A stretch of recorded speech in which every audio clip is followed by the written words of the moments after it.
In the little town of Lavau, in the Champagne area, an archaeological excavation has shed light on the grave of an illustrious character, dormant underground for over 2,000 years. This is an exceptional discovery. When he was found, the deceased was surrounded by a bronze banquet service. Certain items of Greek and Etruscan origin had traveled hundreds, maybe thousands of kilometers. The archaeologists had discovered a princely tomb from the era of the Hallstatt Celts, dating back to the 6th and 5th centuries before Christ. Such tombs can be found throughout Central Europe. The burial of important figures of the community, among an abundance of jewels and objects of great value, was a customary tradition in Celtic societies.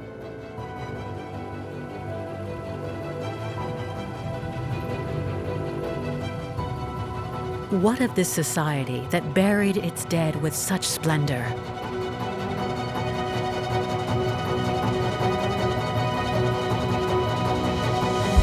Where did these magnificent objects come from? How did they get here? Who were these Hallstatt Celts? And where did their opulence come from?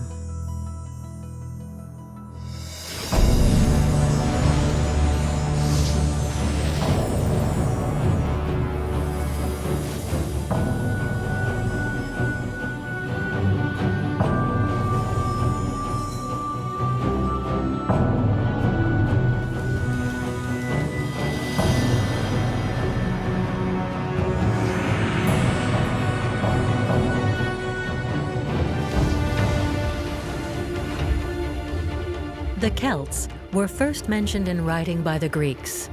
Indeed, as the Celtic people did not have a written tradition, they have left no written testimony of their civilization. We don't even know the name they gave themselves. The name Celts was found in the texts of Herodotus, a Greek historian who was the first to write about them. Stéphane Verger is an archaeologist who specializes in the relations between the Greeks and Celtic societies. Amongst the travelers that visited the sanctuary during the 5th century BC was Herodotus, the first Greek historian. Herodotus is responsible for the transformation in the way we understood geography in Europe. He re-established the location of the Hyperboreans to the northeast, and in their place, at the source of the Istros River, he located a people that we knew nothing about, the Celts, Keltoi in Greek. There is a well-known phrase of his on the subject which constitutes the first mention of the Celts. The Istros River begins in the land of the Celts near the town of Pyrenees and crosses Europe through the middle. The Celts are beyond the Pillars of Heracles and beside the Cynicians, the last people of Europe on the side of the setting sun. The Istros River meets the Pontic Sea where the Istrians are. The Pontic Sea, where Herodotus situates the Greek settlement of the Istrians, corresponds to the Black Sea. The Istros River, which meets the Black Sea, is now the Danube. Today, if one were to follow the Danube upstream to the source, to the place where Herodotus placed the Celts, one would reach the southwest of Germany. There, in the Bad Württemberg, one can find the site of the Hunneberg. During the Celtic area, the plateau was inhabited and surrounded by imposing graves. Some homes of the Hunneberg have been reconstituted by the archaeologists. Dirk Krause is amongst those who have worked there many years.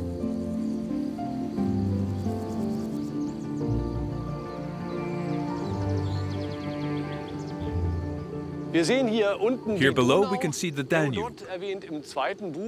Herodotus mentions in Book 2 of his histories that the Istros River, that is to say the Danube, has its source on Celtic land, near the city of Pyrenees.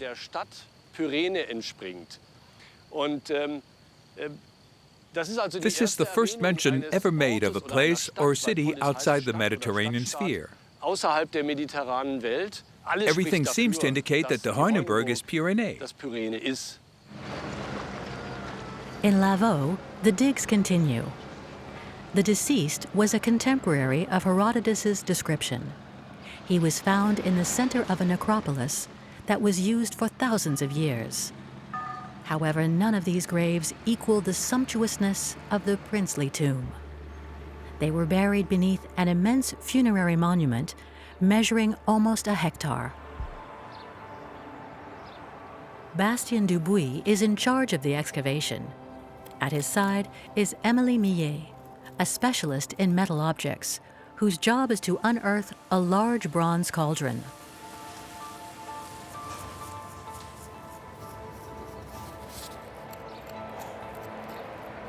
So right now I'm clearing the fourth handle of the cauldron.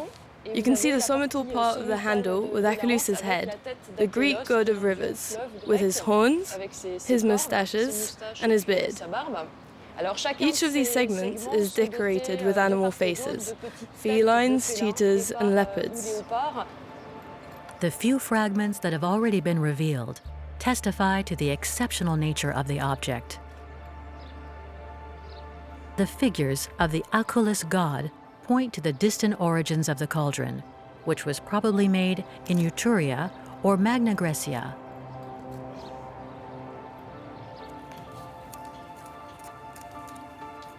Inside the cauldron, an object emerges little by little. It's really quite amazing.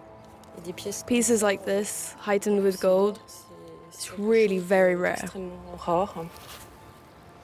This object is called an Enigma, a Greek jug that is typical of the Athens region and which is often decorated with well-known Greek myths. There we are. We have the bottom section. And it's also decorated with gold. For the archaeologists, the presence of this large cauldron and of the Enigma confirm that they are looking at one of the most sumptuous princely tombs ever to be discovered.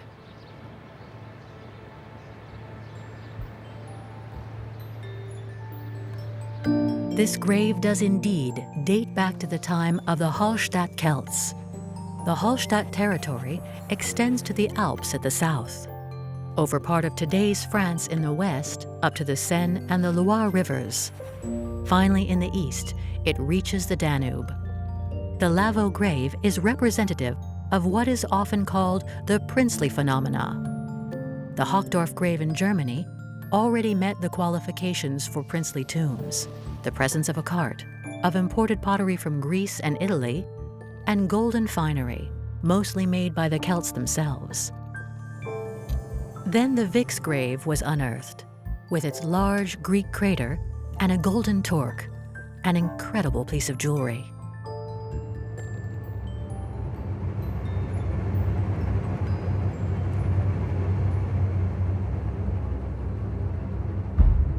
Let's go back in time. The startling revelation of these sumptuous funerary deposits began in the 19th century. In 1846, in the Burgundy region, scholars unearthed the beautiful Liebes cauldron from Anatolia. A few decades later in Germany near the Heuneberg site, funerary deposits were discovered in the grave of the Jezebel Tahau.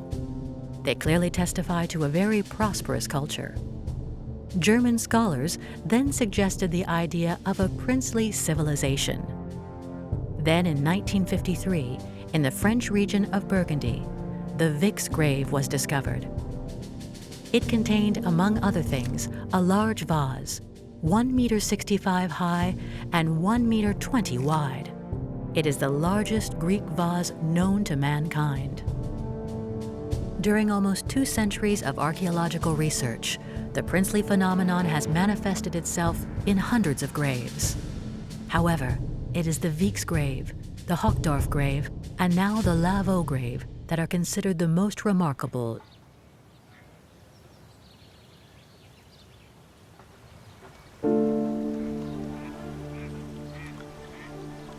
The Lavau site rests by the River Seine, 70 kilometers downstream of the village of Vix.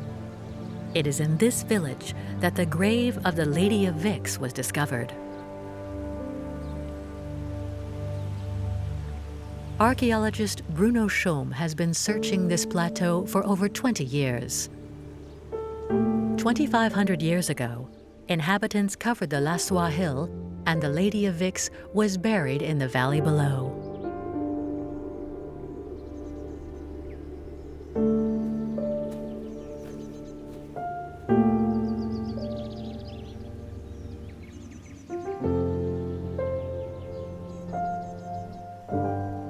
We're on the top of the burial mound of the Lady of Vix. Underneath our feet was the central grave. The Lady of Vix was buried under an important mound, a tumulus elevated over her grave in order to mark its place in the landscape. Surrounded by objects of great value, including the renowned vase of Vix, she rested upon a cart covered in jewelry and a golden torque. Princely tombs are often discovered near rivers. It would seem that these rivers played an important role in the thriving situation of the Celtic civilization. The Seine, which flows at the foot of the Mont Lavau, has its source upstream and flows towards the channel 700 kilometers downstream. This privileged position can easily be linked to the wealth of the Celts of Vix.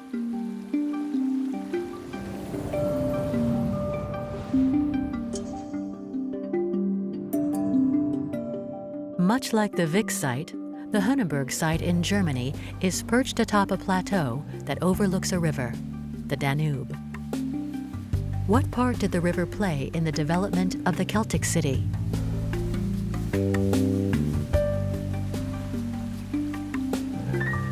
Ja, perfekt hier.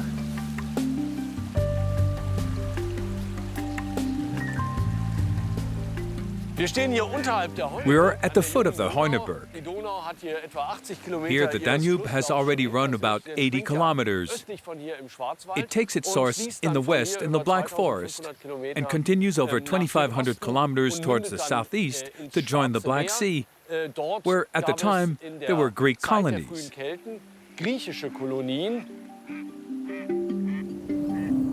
The Hunneberg is at an important crossroads between various rivers snaking through Europe. To the east, the Danube is used to transport goods from Western Europe to the Black Sea, and in return, to import goods from Southern Europe. To the west, the Rhine opens the way to the Northern Sea, the Seine to the Channel, and the British Isles, and the northern rivers give access to the Baltic space. By land, the Alps to the south of the Hunneberg, and finally Italy on the other side. To the southwest, the Rhone leads to the Mediterranean. For someone looking for a place from which to control commerce along the Danube, from north to south and from east to west, the Heuneberg is the ideal place.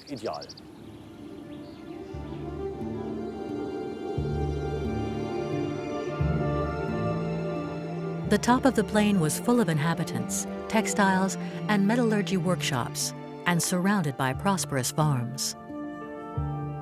At its apogee, the Hunneberg's population is estimated to have reached 5,000, an exceptional concentration for the time and for this region.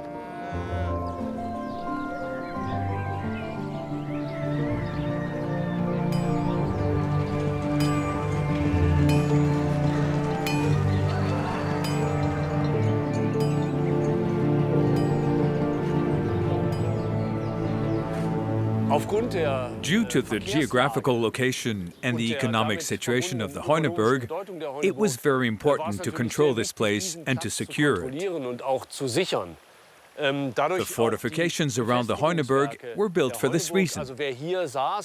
He who settled here and controlled this place of transit had great power and could accumulate much wealth.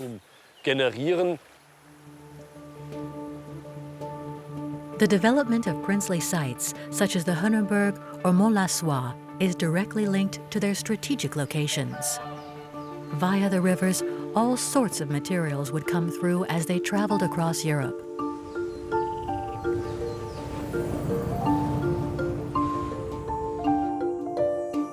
Near the Vix site is a town by the name of Châtillon-sur-Seine. There, the wealth of objects found in 1953 during the excavation is kept in the Museum of the Châtillonnais country. Félicie Fougère, archaeologist and conservator of cultural heritage, is the director of the museum. Also found in the grave was jewelry made of amber, a fossilized vegetal resin that was widely sought out during antiquity. Amber was found in the bracelets that we have here, bracelets that were worn by the Lady of Vix herself. It was also found in the shape of large beads on a necklace that was most probably around her neck. Amber is a material that is systematically found in the best endowed graves of the time, and even earlier. It's a material that attracted the attention of the entire social elite contemporary to the Lady of Vix. What is notable in a grave such as the one found in Vix is the presence of amber, a material that comes from the Baltic Sea, very far from the region of Burgundy. This suggests that the material must have travelled across vast distances. We can also find fibula, a type of brooch or safety pin. Finally, there are even fragments of coral in the fibula that decorated the torso of the Lady of Vix. Since coral is Mediterranean, we are looking at a trade network that crossed Europe from the north to the south, which is absolutely considerable. This map represents the princely residences. Archaeologists have found amber on all of these sites, even though amber comes from the coast of the Baltic Sea all the way to the north of Europe. The rivers that lead to Central Europe begin their journey on these coasts. From Central Europe and along the Danube, amber could be scattered all across Europe, as well as throughout the Mediterranean world via the Black Sea. Amber has enabled the development of trade across long distances, whether from north to south or west to east, between the various centers of power of the time. Although the large crater remains the main piece of the grave of Vix, other Banquet pottery was found by its side. This innocuous of Etruscan origin was used to collect the beverage from the crater for the service. Together with the basin, both come from Etruria, surprisingly far from the Mont Lassois, and are made of bronze, a material of capital importance during antiquity. Bronze can be used for prestigious pottery, such as Banquet pottery, as we have here. But really, its most important use in Greek society at the time was probably in military equipment. In fact, that's exactly what is illustrated in the frieze around the neck of this vase, as the characters represented here are Greek soldiers, otherwise known as hoplites. They are wearing helmets, breastplates, and greaves, which are shin protectors, all made of bronze. Hence the conclusion that bronze was a crucial necessity in the art of war.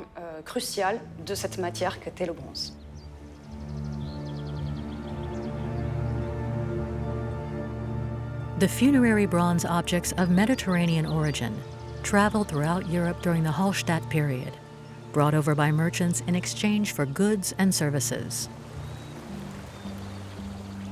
Lavau presents many notable examples of this. By its style and its craft, archaeologists believe that the cauldron, found in the Lavau grave, was made in a workshop in what is now Italy. The excavation site shows multiple objects and shards of pottery from various parts of Europe.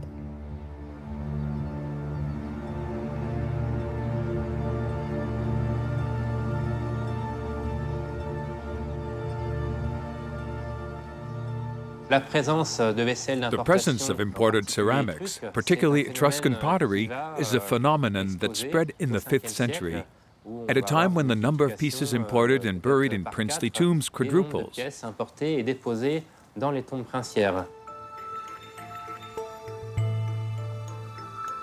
The very fact that there are a dozen imported Etruscan objects in a grave dating back to the 5th century, or even further from Greece, is a remarkable aspect, already well known about princely tombs from the late Hallstatt period.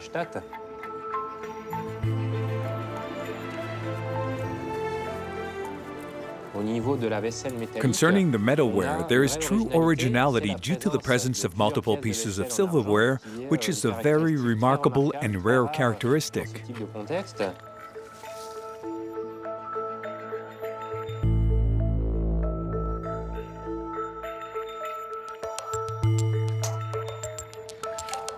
The precious artifacts were assembled in this section of the grave. Thus, we found the anaque with the black figures inside the cauldron.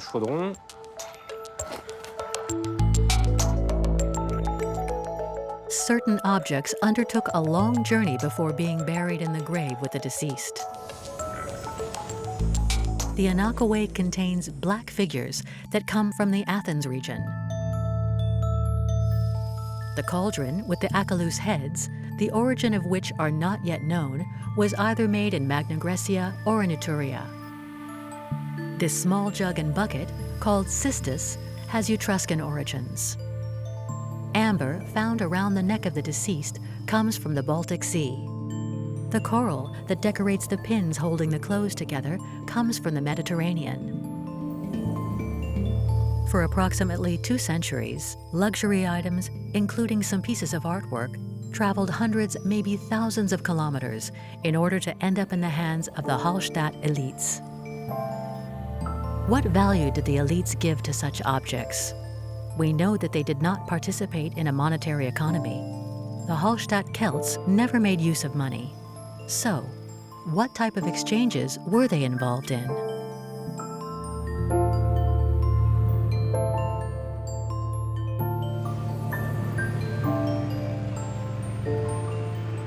At the National Museum of Archaeology in Saint-Germain-en-Laye, archaeologist Laurent Olivier is curator of the Iron Age collections. He is particularly interested in social relations between Celts. These 2 objects are Mediterranean luxury objects. Here you have an object that was made in Etruria. We call this a stamnos. It's a large vase, a beverage recipient. Then there's this small object. That's a kantar, meaning a drinking cup with 2 Attican ceramic handles that were made in Greece. We think these were gifts that were given by Mediterranean traders to local patrons in exchange for exclusivity over certain markets or access to certain raw materials. And so, to reward them, they are given objects that are of extraordinary value for indigenous people. To possess such objects, to use them, is to show one's social status to one's social circle. It is beyond a unitary object, a luxury object. It is truly an object of prestige that travels through the Celtic world.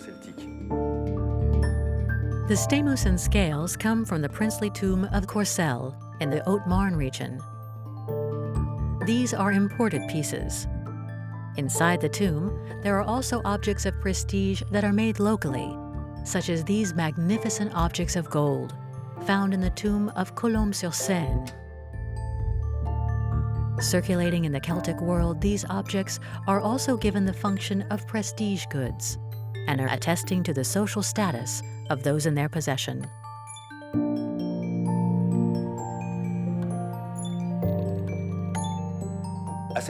During this period, the Celts don't use coins as a form of currency. These objects were not bought. They were not produced to be sold. They were gifts. In these archaic societies, economies were based on the exchange of gifts. How did it work? The powerful accumulated wealth in order to give it away. By giving, they secured the allegiance of those who received the items. These objects circulated through the trade networks, functioned as alliance networks in order to make friends and allies. It also creates a subordinate power relation, a relationship of debt. The economy is one of gifts and countergifts. Such gifts are never altruistic, but used to create a link through debt.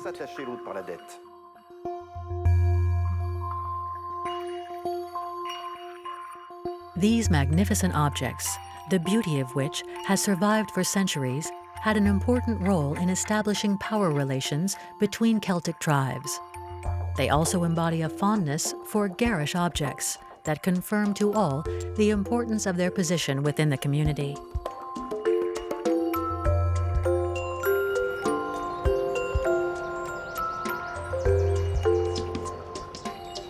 A few kilometers away, in the basement of the Louvre, is the Center of Research and Restoration of French Museums.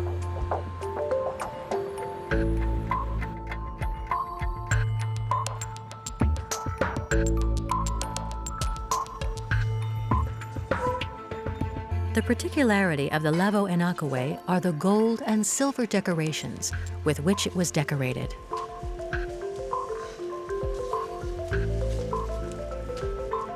Why did the Celts add these ornaments to the Enigma? To repair it? To embellish it? To reappropriate it?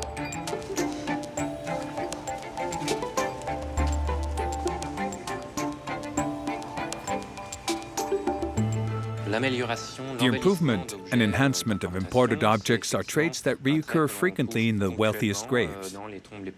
This customization is particularly common on vases that were used to distribute beverages. It was a vase to be shown as it was passed along between guests.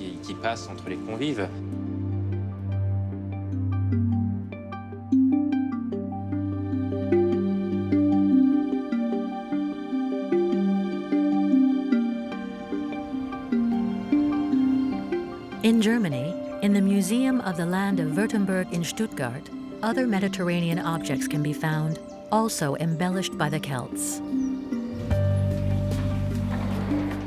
Thomas Hoppe is an archaeologist and the curator of the Celtic collection for the museum.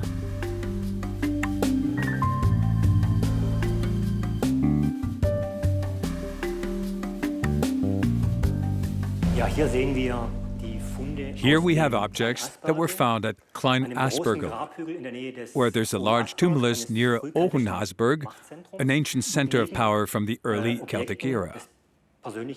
There are notable personal objects of interest, such as utensils for beverages, a large cauldron, and a rib bucket. Nearby, there are drinking vessels, two magnificent cups from Athens. What's exciting here is that these two cups had broken near the coves during antiquity, probably through use. What is remarkable is that these cups were so valuable that the local Celtic artisans had prepared them with gilded sheets and then decorated them. In order to repair these cups, the Celtic artisans were not content to simply consolidate the object and attempt to respect its original appearance. Their gesture goes far beyond. It consisted of bestowing it with more value and beauty. In another room of the museum, there is another Mediterranean object, also repaired by the Celts in an unusual way. Here's the renowned lion's cauldron that comes from the Hochdorf grave in Eberdingen. It's the lion figures, in particular, that we're interested in. It is clear that these artifacts came from Greek workshops. However, what is even more remarkable is the third lion. It is in the place of a Greek lion that was lost. It is very different to the Greek lion sculptures. Its outline and size of 30 centimeters are almost identical, but its style is considerably simplified.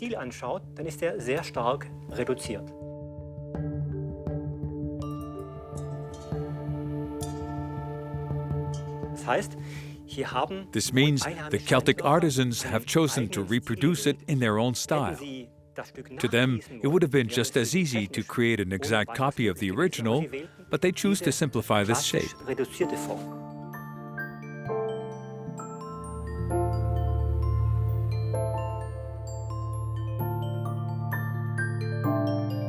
The cauldron from Hochdorf contained, according to the scientists, 300 liters of mead.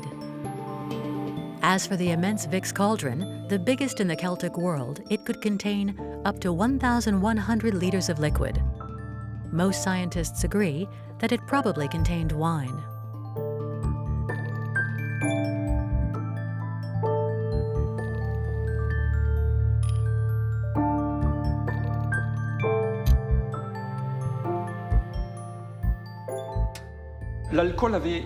Alcohol held an important role in Celtic society, meaning that, most probably, to drink alcohol together was to belong to one and the same community.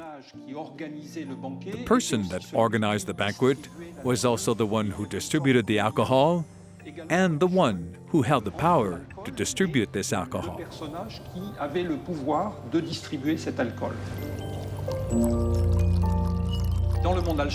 In Hallstattian cultures, Greek and Etruscan practices were adopted, but specifically adapted to the requirements of the society. For instance, the Greek banquet, or at least the symposium where alcohol was consumed, was a male banquet. In the Celtic world, women participated in banquets alongside men.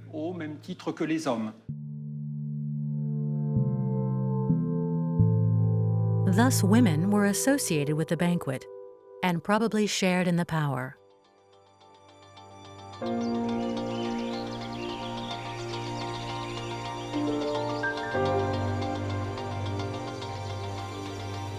Bettina Arnold, archaeologist at the University of Wisconsin-Milwaukee, seeks to understand the ways in which the gender of individuals was represented in graves from this period. Ah, here it is. Perfect. Wow. In Germany, the Omikale mounds contained multiple graves. Their excavation revealed the presence of numerous ornamental elements, both masculine and feminine. When they excavated this burial mound, the chamber grave they found, grave 6, contained both a male individual and a female individual. Again, without skeletal remains, but with grave goods that can be gender sort of specifically identified.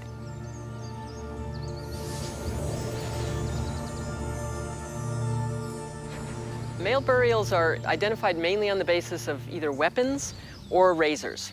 Weapons, a little more common if they're spears, very uncommon if they're daggers or swords. Also arrows and quivers are not that frequent. A little more ambiguous is things like the placement of jewelry. So bracelets on only one wrist or an upper arm ring above the elbow. Particular kinds of materials are more typically associated with males. So the fact that there's an iron neck ring in the male grave here at the Homichele is a good example of that. Typically, that would not show up in a female grave. Women's graves are a bit easier in the sense that they're more likely to show up because they have a lot more jewelry. They're wearing elaborate headdresses, enormous belts with staple decorations, bracelets on both arms, lots and lots of beads. Other markers for female graves include symmetrical distribution of jewelry. So if you have bracelets on both wrists, you've got hair or earrings, pins associated with a veil or some type of head covering, definitively female. The same thing is true for ankle rings, okay, which never show up in male graves.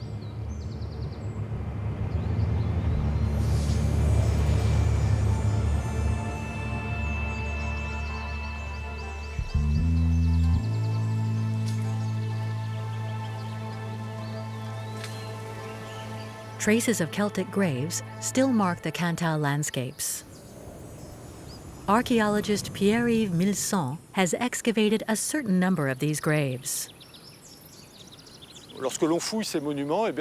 While excavating these monuments, we often realize that the central grave, the one around which the others are organized, is generally a woman's grave.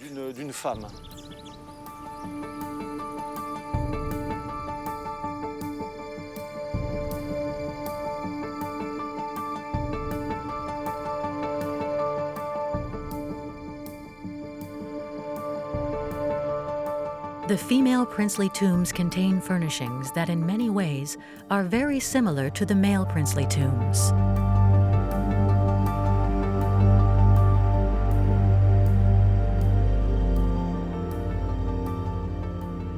Elements of adornment, heavy gold ones in particular, mark the eminent status of these individuals. In these Hallstattian princely tombs, there is a hierarchy of sorts according to wealth.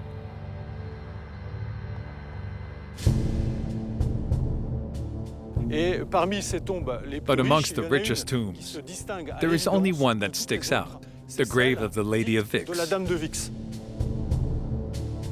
And in this grave, the most emblematic object is the immense bronze crater.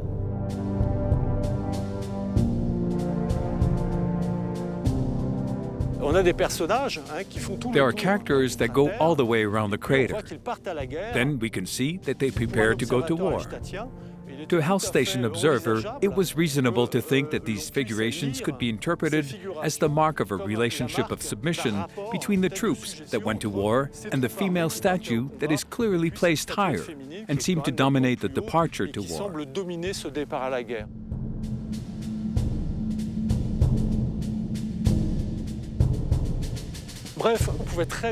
Basically, the Vix crater could very easily be understood as the fact that the Lady of Vix, through this figure, could preside over the departures to war, which means that she could make political decisions that were enormous, particularly the power to declare war or, on the contrary, make peace with the enemy.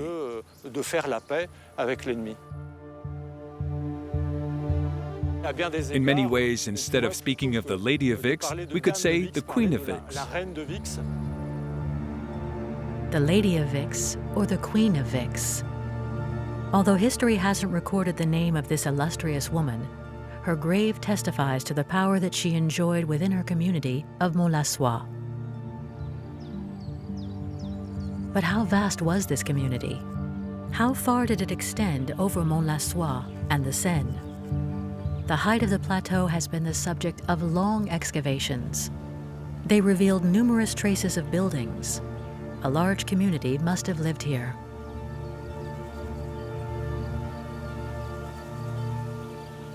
The Mont-la-Soie has a surface of approximately 45 hectares within the city walls. The upper plateau we're on has a surface of 5 hectares.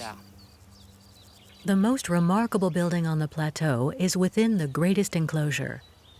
It was identified as the Palace of the Lady of Vix. The first zone to be excavated was that of the apse. The objects found there were fragments of ceramic jugs. These jugs were used to cull liquid from a larger vase. It is possible to imagine that the large vase was also in the apse. The Palace of the Lady of Vix is a unique building. It is 35 meters long, 22 meters wide, and its height is estimated around 15 to 20 meters. This represents a 4-story building. Certain rooms are 500 square meters, and it is possible to imagine that they could hold 200 to 300 people at a time. Around the Lady of Vix Palace, many houses were built, each enclosed by fences that created private spaces. As with the Hunneberg, it would seem this plateau was also vastly populated.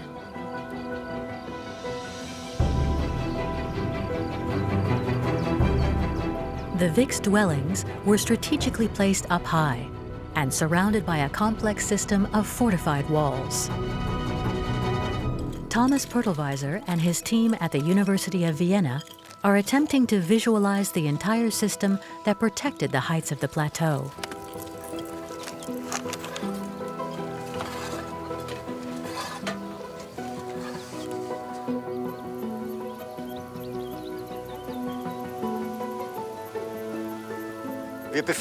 Here we are in front of one of the city walls of the Mont-la-Soie. At the time, these fortifications all had one thing in common. They were monumental. When we observe other structures on the Mont-la-Soie, as the apse houses or the tumuli, we can understand that the monumental aspect is an architectural feature. These fortifications were monumental. They were enormous.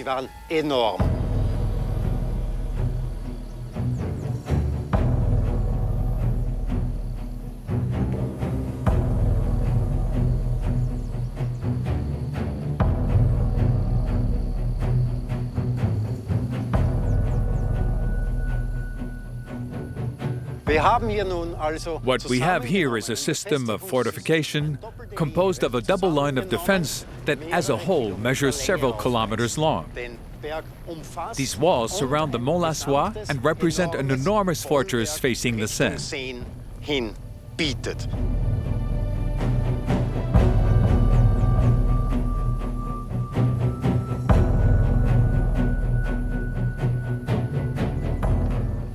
By their monumental nature, their appearance, their architecture, these fortifications project a certain image to the outside world. Here is an example of a demonstration of power where wealth is proclaimed. These monumental walls that surrounded the Mont Lassois were intended to extend into the landscape in a forceful manner, in order to instill fear in potential enemies, but also in the people over which the Lady of Vix ruled.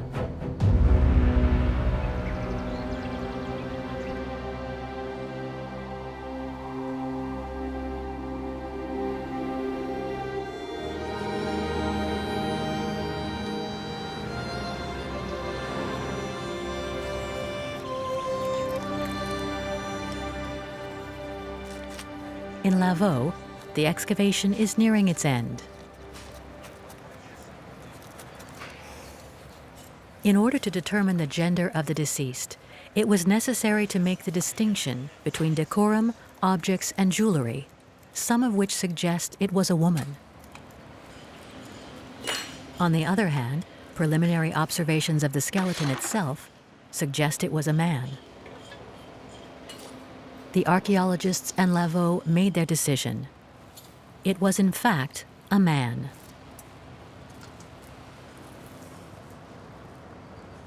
The wealth of objects assembled in the grave are proof that the deceased was an important individual.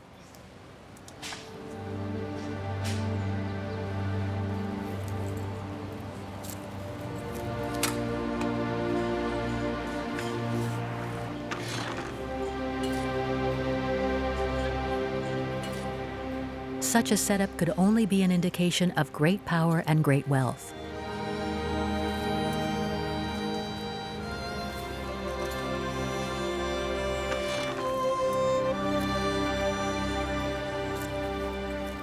The people on the territory on which the Prince of Lavau ruled was probably very vast and reinforced his power.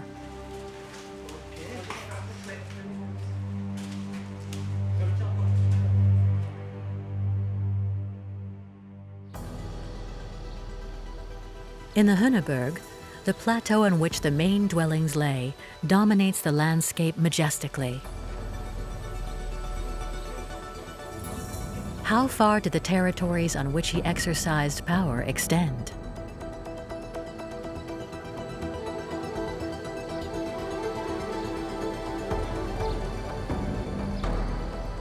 Die Heuneburg war im 6. Jahrhundert vor Christus eine sehr beeindruckende Anlage mit The Heuneburg was a very impressive site during the 6th century BC, with its silt brick walls coated in bright white. It certainly made a lasting impression on the surrounding populations. Today, we know that surrounding the Heuneberg, many housing locations, fortified and placed at high altitudes, tumuli, were scattered along the Danube. I can demonstrate here. Look. The Danube is here. The Heuneberg is there.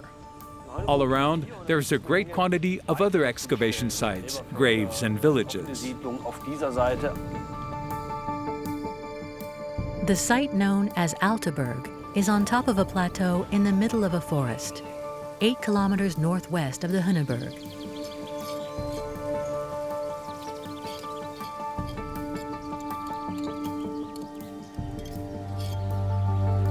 The Alteberg is an enigmatic place. The stone remains do not correspond to these types of dwellings.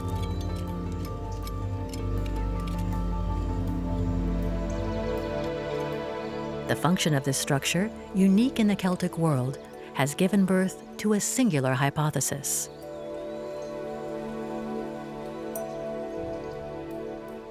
This location could have housed a place of worship, a sort of sanctuary.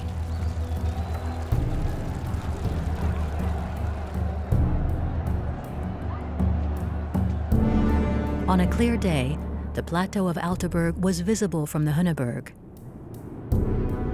The connection between the two sites seems to make sense. Vix, Lavau, the Hunneberg, and many others.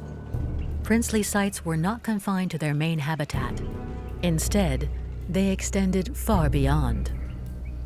But their reign would not last much longer.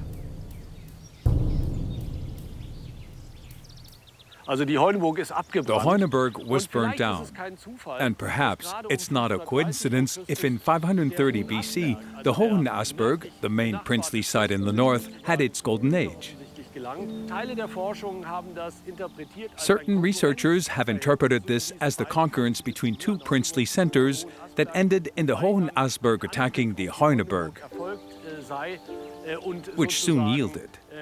Die Heuneburg dann unterlag.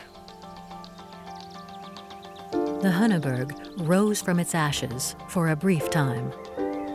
However, in the mid-5th century BC, another devastating fire provoked the total desertion of the plateau and its surroundings.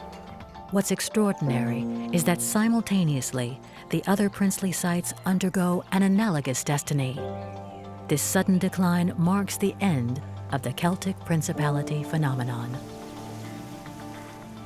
We do not know the reasons for this collapse, but it is possible that the development of the circulation of Greek and Etruscan commerce on the Mediterranean isolated inland principalities from the great commercial and cultural routes, precipitating their demise.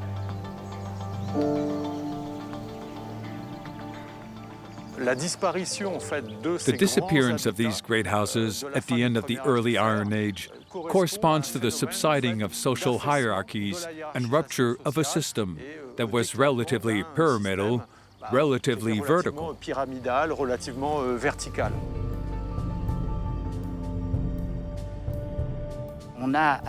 In Vix, similarly to the Heuneburg in fact, there are buildings that caught fire, as well as fortifications that were destroyed by the fire. But in Vix, unlike the Heuneburg, an additional element comes into play: the violent destruction of the statues that represent two elites of the population, a woman, probably the Lady of Vix, and one soldier. These statues were beheaded. It was an attempt to erase the elites that represented the reigning dynasty from the landscape and from the collective memory. From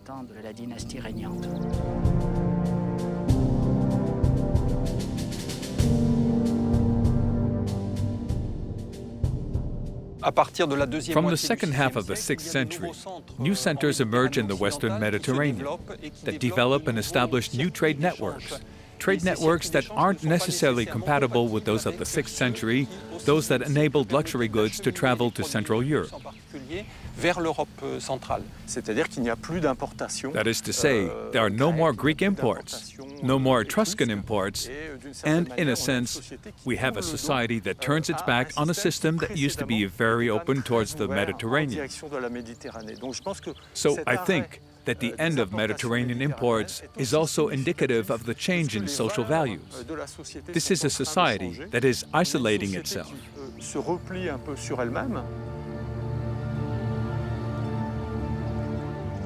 The Lavau grave marks the transition between two types of societies, of cultures.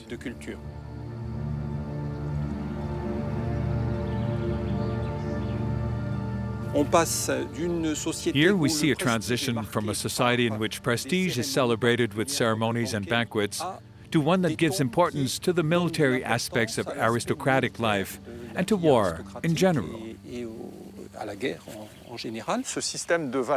This system of values is one which existed during the early Hallstatt period. It's as though we are closing the circle in a way, and we return to societies that are slightly more traditional. An entire experience, that of the Hallstatt, is brushed aside without a future in sight.